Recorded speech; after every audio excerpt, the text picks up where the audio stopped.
Assalamualaikum warahmatullahi wabarakatuh. Perkenalkan, nama saya Siti Arbaiyah dari Universitas Negeri Malang, program studi S1 Pendidikan Guru Sekolah Dasar, offering Q20 absen 39.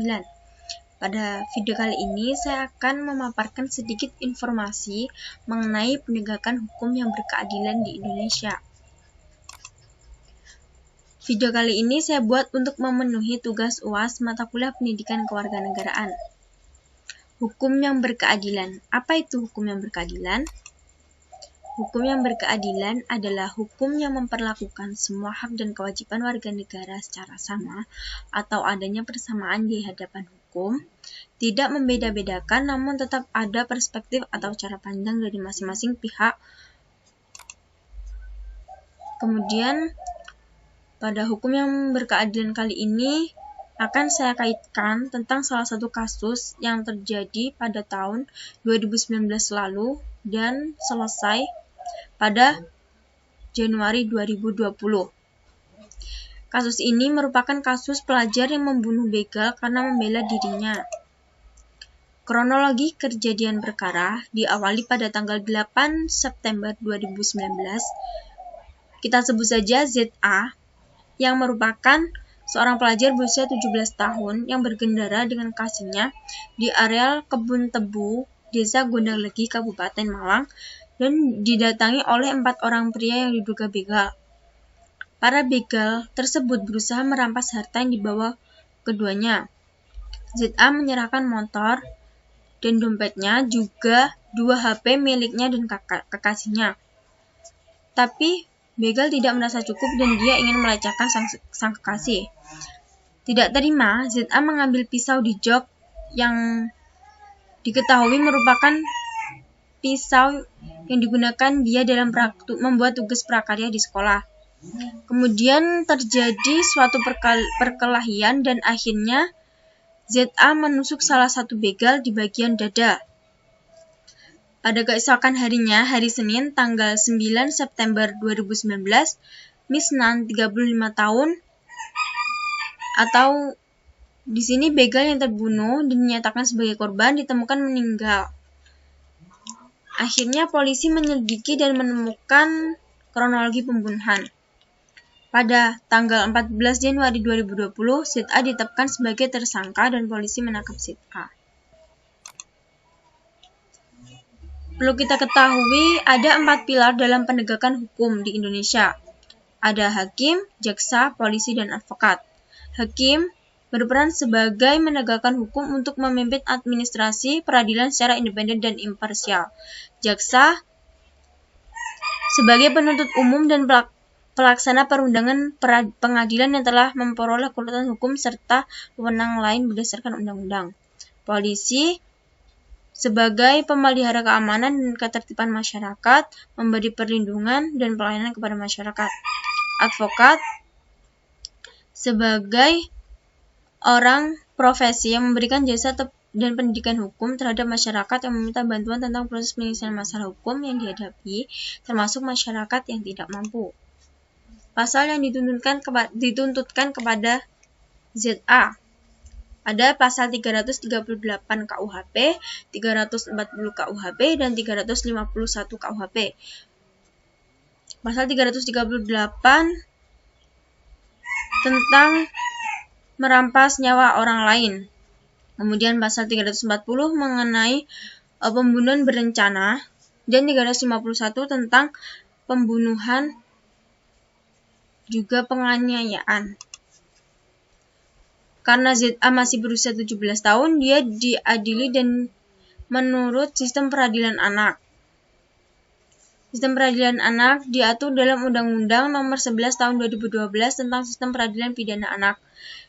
Yang dimaksud anak di sini adalah anak yang berusia di atas 12 tahun dan tidak di bawah 18 tahun yang diduga melakukan tindak pidana. Ada beberapa hal yang perlu diperhatikan dalam sistem peradilan anak yang ada di slide yang saya tampilkan ini.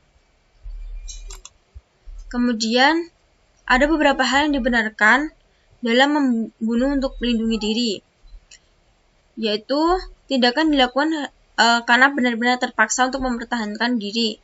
Yang kedua, membela atau mempertahankan yang harus dilakukan terhadap kepentingan diri sendiri atau orang lain. Berikut simpanan dan data benda kepunyaan sendiri dan kepunyaan orang lain, dan harus ada serangan yang melawan dari pihak korban yang mengancam sehingga harus dilakukan suatu perlawanan seperti itu.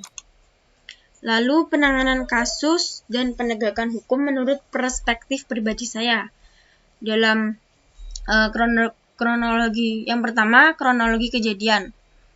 Kronologi kejadian ini menurut saya ZA itu memang melakukannya hanya untuk melindungi dirinya sendiri. Pada awalnya juga dia bersikap kooperatif dengan para begal dan menyerahkan harta yang mereka punya. Gitu.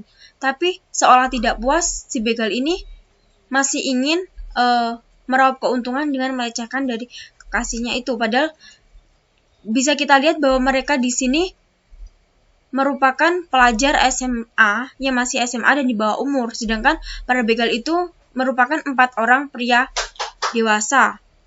Dan menurut saya itu juga kesalahan awal itu berada tetap pada begal. Misalkan mereka juga tidak melakukan hal-hal tersebut, tidak mungkin ZA akan melakukan pembunuhan tersebut.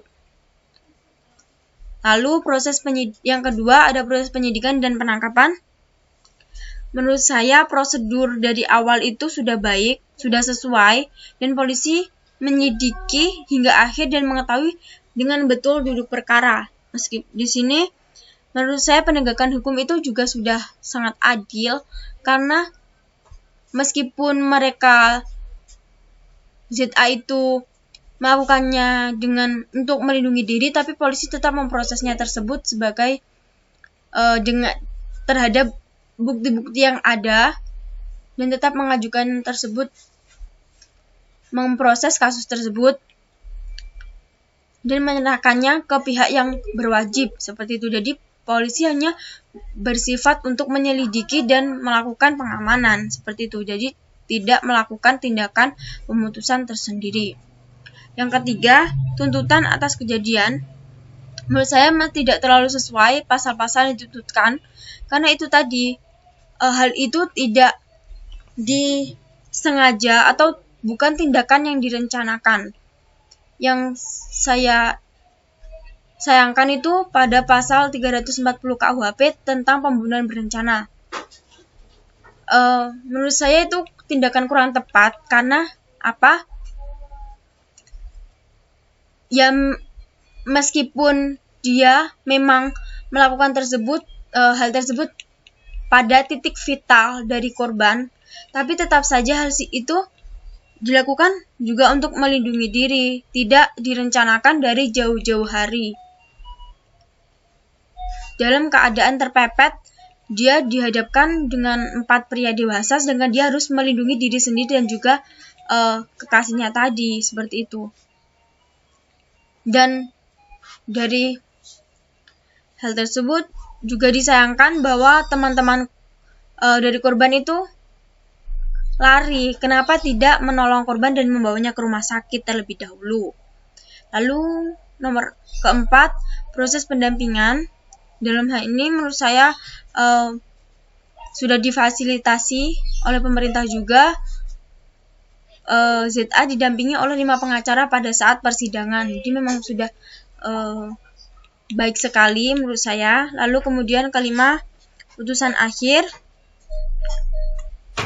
ZA akhirnya didakwa pada mengenai pasal 351 KUHP mengenai penganiayaan. Dan di sini dalam pasal 3 disebutkan bahwa jika mengakibatkan mati diancam dengan pidana penjara paling lama 7 tahun. Tapi karena dia masih berusia di bawah umur dan diadili dengan pengadilan anak, maka dilakukan pembinaan terhadap ZA untuk memperbaiki diri dan menunjang pendidikan serta spiritual dari ZA di LKSD SA Dairul Itam sebagai mitra MOU dengan Bapas Malang. Jadi menurut saya sudah tepat, karena juga untuk kesembuhan mental dia juga pasca trauma, menurut saya sudah tepat.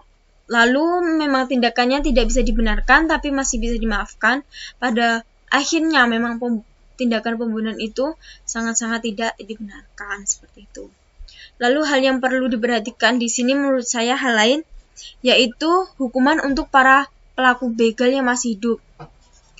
Jika ZA saja bisa didakwa, kenapa para begal itu juga tidak bisa didakwa? Padahal mereka juga melanggar dua kejahatan, tidak kejahatan menurut saya, tentang perampokan dan juga pelecehan, seperti itu. Dan dari berita-berita yang saya baca, tidak saya temukan satu berita pun mengenai hukuman yang diterima para pelaku begal. Kemudian kesimpulan yang dapat saya paparkan dari semua video tadi adalah pelaksanaan hukum yang berkeadilan dalam kasus ini menurut saya sudah cukup baik dan sesuai dengan prosedur, meski dalam beberapa hal masih perlu dikaji ulang dan diperbaiki ke depannya.